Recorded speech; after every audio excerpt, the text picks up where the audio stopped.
Bon bah fin du suspense, il n'y a rien eu au final.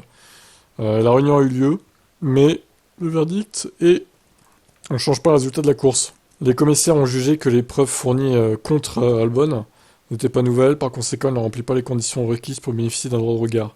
Dans le cas des preuves de Sargent, Perez et Stroll, les preuves ne seraient pas significatives, pas nouvelles et pas pertinentes. Donc il fait rire Gunther au final, il disait on a des preuves solides et tout et tout.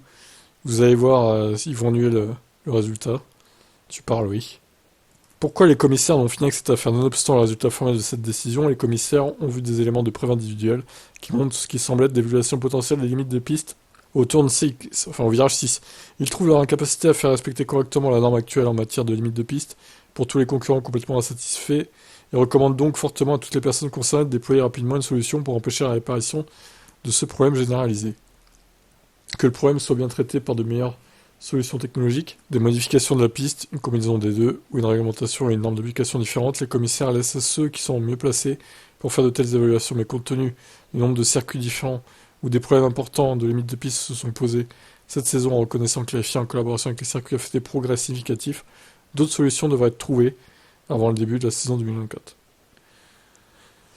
Ouais, enfin bon, après, encore une fois, on a vu Pérez couper allègrement les virages, il n'a pas été pénalisé au final. Et d'autres sont dans le cas aussi, donc je trouve pas ça normal quand même qu'ils s'en sortent sans rien. Encore une fois, voilà, une justice à deux vitesses, c'était FIA. Et qu'est-ce qu'ils veulent qu'on trouve comme solution, honnêtement, par des capteurs ultra précis sur les voitures, je vois pas comment on pourrait faire. Qu'est-ce que vous en pensez, vous?